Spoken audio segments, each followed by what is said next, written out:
Hello friends, स्वागत है आपका अपना यूट्यूब चैनल साबिर क्लासेस में। तो प्यारे बच्चे, अभी की इस वीडियो बताने वाले जितने भी स्टूडेंट आप लोग क्लास 9th के हैं और क्वार्टरली एग्जामिनेशन यानी कि जुलाई का आप लोग कक्षा 9th के त्रैमासिक परीक्षा देने जा रहे हैं, तो अभी के इस वीडियो में हिंदी का 101 सेट कोड है, उसी का प्यारे बच्चे सब्जेक्टिव क्वेश्चंस का आपको जो है ना आंसर बताने वाले हैं। क्योंकि प्यारे बच्चे आपको पता है कि इससे पहले पूरा का पूरा बताया सब्जेक्टिव का आंसर बताएंगे, साथ में जो है ना पीडीएफ जो है ना डाउनलोड करने के लिए बताएंगे। इससे पहले आपको हम ऑब्जेक्टिव बता दिया ऑलरेडी, उसका वीडियो का लिंक डिस्क्रिप्शन में मिल जाएगा, आप जाके देख पाइएगा। 101 सेट कोड है, ठीक है। 3 घंटे का टाइम मिलेगा प्यारे बच्चे और 80 नंबर का आपका एग्ज़ाम होने वाला है। 70 ऑब्जेक्टिव पूछे जाएंगे, जिनमें से आपको मात्र 40 बनाना है। वीडियो पर जितने भी स्टूडेंट नए आ रहे हैं, वीडियो को सबसे पहले लाइक कर दीजिएगा, साथ में अगर आप चैनल को सब्सक्राइब नहीं किए हैं सब्सक्राइब कर लीजिएगा, ठीक है प्यारे बच्चे। और पूरा का पूरा देख के जाना। ऑब्जेक्टिव हम करा दिए हैं, ऑब्जेक्टिव वीडियो का लिंक अगर आप नहीं देखे ऑब्जेक्टिव वीडियो तो उसका जाके देख लीजिएगा, डिस्क्रिप्शन में लिंक मिल जाएगा। चलिए सब्जेक्टिव क्वेश्चन की ओर चलते हैं। आपका सब्जेक्टिव क्वेश्चन पढ़ते हैं, उसके बाद इसका हम आपका आंसर करवाते हैं, ठीक है। सब्जेक्टिव क्वेश्चन क्या कहता है आपका, देखिए। निम्नलिखित गद्यांशों में से एक गद्यांश को पढ़कर नीचे दिए गए प्रश्नों के उत्तर दें। बिल्कुल, ये देखिए गद्यांश को पढ़ सकते हैं। कौन नंबर का गद्यांश आप पढ़ लीजिए, ये वाला है, ठीक है। पूरा पूरा गद्यांश आप पढ़ सकते हैं। हम क्वेश्चंस पढ़ते हैं। कौन मनुष्य को अकर्मणीय बना देती है। उसके बाद क्या कहता है, आलसी के लिए विकास के सारे मार्ग क्या हो जाते हैं। बिल्कुल इसका, देश और समाज के लिए आलस्य क्या है। आलसी व्यक्ति संपूर्ण कार्यशीलता को क्या कहते हैं। बिल्कुल इसका। चलिए आपको आगे बताते हैं प्यारे बच्चे, आपको आगे क्या कहता है। आलसी व्यक्ति संपूर्ण कार्यशीलता को किसके सहारे छोड़ देते हैं। जीवन में सफलता किसे प्राप्त होती है। देखिए ख नंबर का देख सकते हैं, आपको पूरा का पूरा ख नंबर का यहाँ से लेकर के यहाँ तक है, ठीक है। एक का ख नंबर का, तो एक का ख नंबर सॉरी देखिए एक का ख नंबर था ना, एक का ख नंबर आपका देखते हैं। एक का ख नंबर का क्वेश्चन भी आप देख सकते हैं। हिंदी तथा इसकी विविध बोलियां किस लिपि में लिखी जाती हैं। नेपाली भाषाएं किस लिपि में लिखी जाती है। नागरी लिपि के उदय के साथ भारतीय इतिहास व संस्कृत में किसकी शुरुआत होती है। बिल्कुल ठीक है। देखिए चलिए अगले नंबर क्वेश्चन की ओर चलते हैं प्यारे बच्चे। मराठी भाषा की लिपि क्या है। गद्यांश का उचित शीर्षक दें। उसके बाद देखिए आपका खौन दूसरा नंबर का पूरा कौन नंबर का देख सकते हैं, ये वाला है, ठीक है। क का यहाँ से लेकर के यहाँ तक है, और ठीक है। उसके बाद यहाँ पे देखते हैं अमीरुद्दीन का जन्म कहाँ हुआ था। अमीरुद्दीन का काशी में क्या था। शहनाई बजाने के लिए किसका प्रयोग होता था। शहनाई को किसके सहारे फूंका जाता था। नरकट एक प्रकार की घास कहाँ पाई जाती है। देखिए बिरजू महाराज क्या कहता है आपका। बिरजू महाराज यहाँ पे देख सकते हैं, ख नंबर का पूरा दिया हुआ है, ठीक है। तो ख नंबर देखते हैं, ख नंबर का क्वेश्चन सब पढ़ सकते हैं कि बिरजू महाराज का जन्म कहाँ हुआ था। बिरजू महाराज क्या थे। इन्हें नृत्य की तालीम किसने दी थी। बिरजू महाराज के चाचा का नाम क्या था। बिरजू महाराज ने नृत्य विद्यालय कहाँ खोला था। निम्नलिखित में से किसी एक विषय पर लगभग 200 से 250 शब्दों में निबंध लिखे। हमारा राज्य बिहार, मुहर्रम, ग्राम जीवन, एकता, अनुशासन, ठीक है। देखिए अपने पाठन का उल्लेख करते हुए अपने बड़े भाई के पास एक पत्र लिखें। अथवा में पूछा गया है, यानी कि बाढ़ की समस्या के बारे में दो छात्रों के बीच होने वाले संवाद को लिखें। निम्नलिखित प्रश्नों में से किन्हीं 5 प्रश्नों के उत्तर दें। नचिकेता को यमपुरी के मुख्य द्वार पर क्यों रुकना पड़ा। पेड़ को दानी क्यों कहा गया। वीर कुंवर सिंह को किस क्षेत्र से ज़्यादा रुचि थी। लेखक के झूठ की पोल कैसे खुली गई। गुड्डी गीता अपनी तुलना बंधुआ मजदूर से क्यों करती थी। चाह नहीं पद कवि माखन लाल चतुर्वेदी किस तरह की भावना को व्यक्त कर रहा है। कवि विद्यापति गंगा से किस अपराध की क्षमा मांगते हैं। पुष्प की अभिलाषा शीर्षक पाठ के पुष्प की अभिलाषा क्या है। कबीर के उस दोहे का उल्लेख कीजिए जिससे किसी कार्य का काल में बदले आज और आज के बदले अब करने हो। त्राही त्राही करता भगवान राम के शरण में कौन आ गिरा। देखिए इनमें से एक प्रश्न का उत्तर दीजिए। एनक्यूहेन सॉन्ग और शिलभद्र के मिलन का वर्णन करें। निम्न पंक्तियों का भावार्थ स्पष्ट करें। चलिए इसका आपको हम ना आंसर बताते हैं, सीधे लिखिएगा। पहला नंबर का आलस्य उस वैधि कहता है, वैधि का नाम है जो मनुष्य को अकर्मणीय बना देता। आलसी के लिए विकास के सारे मार्ग अवरुद्ध हो जाते हैं। वह कायर और कहता परजीवी हो जाता है। आलस्य देश की समाज के लिए एक संताप है। चौथा नंबर कि आलस्य को सबसे बड़ा पक्ष यह है कि आलसी अपनी संपूर्ण कार्यशीलता को भाग्य के भरोसे छोड़ देते हैं। और देखिए इसका भाग्य और आलस्य को ठोकर मारकर अपने कर्तव्य पथ पर दृढ़ता पूर्वक जुट जाने वाले को ही जीवन में सफलता मिलती है।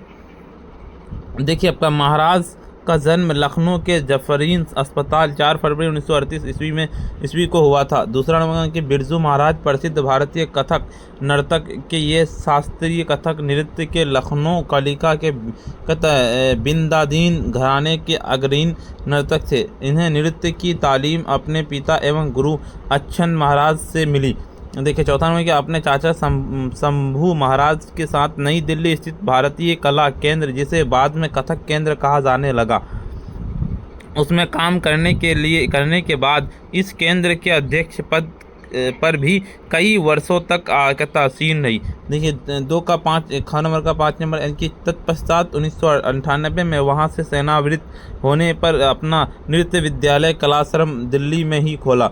देखिए आपका 6 नंबर का तीसरा का मुसलमानों के लिए ईद का त्यौहार तो मुहर्रम विसाद एवं इस्लाम धर्म के अनुयायी अपने शहीदों को याद तरोताज़ा रखने इस त्यौहार को बड़ी श्रद्धा से मनाते। इस्लामी इतिहास की सबसे दुखद घटना याद में वर्ष महीने की तारीख की 10वीं तारीख तक मुहर्रम मनाया जाता है।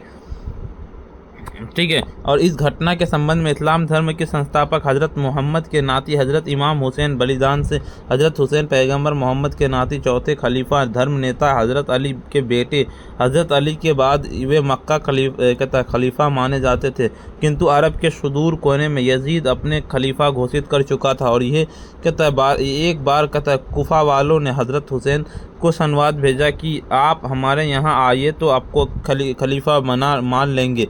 जब लंबी यात्रा करके हजरत हुसैन कुफा पहुँचे तो वह यजीद के अनुचरों उन्हें घेर लिया। उन्होंने कुफा बुलाया तो उन्होंने बड़ी गद्दारी की कि हजरत हुसैन केवल 30-40 लोगों के साथ थे, जिनमें मासूम बच्चे स्त्रियां भी थी। कुफा में यजीद गवर्नर अमर बिन साद ने हजरत इमाम हुसैन को छोटे काफिले को आगे बढ़ने से रोक दिया। लाचार होकर रेगिस्तान के इलाके में हजरत इमाम हुसैन को खेमा गाड़ना पड़ा। चौथा नंबर का देखिए आपका यानी कि कह रहा है कि ऐसे लोग काफ़ी परेशानी हो रहे हैं जैसे तैसे अपना सामान मवेशियाँ बचाने के लिए हैं। भवन क्या कहता है आपका सुमित और इसमें पवन में देखिए तो पवन वाला में लिख दीजिएगा पूरा का पूरा कि सुमित पावन बाढ़ के कारण बहुत नुकसान होता है और भाई इससे जान माल के नुकसान होता है, खेतों के फसल बर्बाद होते हैं। कहता सुमिताई विपदा सरकार में आकर मदद करनी चाहिए। पवन सरकार राहत और बचाव चलाती है, रोज़मर्रा की चीज़ें को पैकेट उपलब्ध कराती है, लेकिन वह पर्याप्त नहीं है। सुमित पवन हम लोगों को भी क्या कहता आपका बाढ़ पीड़ितों की मदद करने के लिए मित्र का अच्छा रहेगा। हम लोगों को अपने दोस्तों को कहना चाहिए कि दान स्वरूप ताकि उनके पानी की बोतलें और खाने के लिए कुछ सामानों को खरीद भेजा जा सके। सुमित तुमने बहुत अच्छा सोचा है कि हम लोगों को मुसीबत में फंसे लोग की मदद करनी चाहिए। पवन सरकार राहत और बचाव कार्य चलाती है, लोगों को रोज़मर्रा की चीज़ें खाने का पैकेट उपलब्ध कराती है, लेकिन वह पर्याप्त नहीं हो पाता। हम लोगों को भी बाढ़ पीड़ितों की मदद करनी चाहिए। सुमित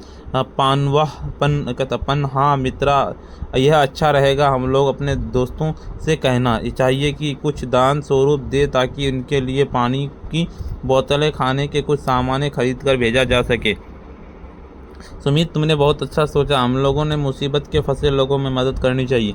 5 का कौन मन की नचिकेता पिताजी के लोभवंश बूढ़ी गाय दान देते देखकर दुखी और उसने पिताजी से कहा कि पिताश्री अपने तो महायज्ञ में अपना सर्वस्व दान में देने का निश्चय किया था और लेकिन अपने क्या कहता प्रिय वस्तु को नहीं देखकर बूढ़ी और दूध नहीं वाली गाय को दान कर सके। देखिए आपका पैर परोपकार के लिए उसके प्रत्येक अंग परोपकार में लगता है और यह वह अपनी छाया देखकर सबको आनंद प्रदान करता है और फल फूल पत्ते शाखाएं तना छाल जड़ सब कुछ परोपकार है।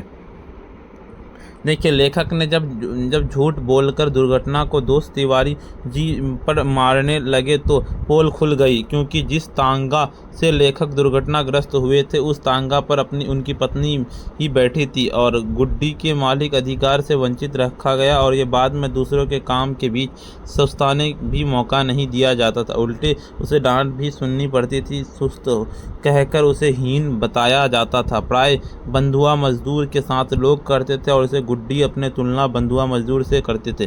6 नंबर का कवि स्नान काल में जो अपना पैर गंगा जल में रखा हो उसे अपराध मानता था और इसके इलाके के लिए क्षमा मांगता है। जब शिलभद्र से मिलने ह्वेनसांग नालंदा पहुंचे तो मिलने से पूर्व 20 भिक्षुओं ने ह्वेनसांग को विभिन्न प्रकार की जानकारी दी। उसके बाद शिलभद्र के सामने उनके लाया गया। ह्वेनसांग शिलभद्र के सामने घुटने बल बैठकर सबसे पहले शिलभद्र के चरणों का चुंबन किया और भूमि पर सिर रख दिया। बिल्कुल देखिए, आपको बता दें कि इससे पहले आपको ऑब्जेक्टिव बता दिया, उसका वीडियो का लिंक डिस्क्रिप्शन में मिल जाएगा, आप जाके देख पाइएगा। अभी तक वीडियो को अगर आप लाइक नहीं किए, वीडियो को लाइक कर दीजिए। साथ में अगर आप चैनल को सब्सक्राइब नहीं किए हैं, सब्सक्राइब कर लीजिए। इस वीडियो को अगर आप शेयर नहीं किए, शेयर कर दीजिए। देखिए, इसका PDF कहाँ से डाउनलोड कर पाइएगा वो बताते हैं। PDF को डाउनलोड करने के लिए आपको सिंपली आपको अपने फ़ोन के जो है ना गूगल या क्रोम ब्राउज़र पर जाना और सिंपली आपको आकर के सर्च करना पड़ेगा sabirclasses.com। इसी तरह से लिख करके सर्च कर देना है। जैसे सर्च किया देखिए इस तरह का इंटरफेस खुलेगा। ऊपर की ओर चलेंगे, स्क्रॉल डाउन करते हुए आपको यहाँ पे आ जाना है क्लास 9th वाला आपको सेक्शन में। देखिए, क्लास 9th क्वार्टरली एग्जामिनेशन और सब्जेक्ट वाला दिखेगा, इस पर क्लिक करना है। देखिए, इस पर क्लिक किया जैसे इसका इंटरफेस खोल के आ जाएगा। ठीक है, आपका देखिए यहाँ पे आ जाना है। ऊपर की ओर चलेंगे, स्क्रॉल डाउन करते हुए यहाँ पे हिंदी का डाउनलोड करना, ऑब्जेक्टिव या जिस भी सब्जेक्ट का डाउनलोड करना, सिंपली डाउनलोड PDF पे क्लिक करेंगे, डाउनलोड हो जाएगा। ऊपर की ओर चलेंगे, देखिए यहाँ टाइम टेबल है, यहाँ पे इस पर क्लिक करके आप डाउनलोड कर सकते हैं। ऊपर की ओर चलें, देखिए इसी तरह से जाइए और डाउनलोड कर लीजिए। ठीक है, और अभी तक वीडियो को लाइक नहीं किए, वीडियो को लाइक कर दीजिए। साथ में चैनल को सब्सक्राइब नहीं किए, सब्सक्राइब कर लीजिए। इस वीडियो को शेयर नहीं किए, शेयर कर दीजिए। यार आज इतना ही, फिर मिलते हैं हम नेक्स्ट वीडियो में।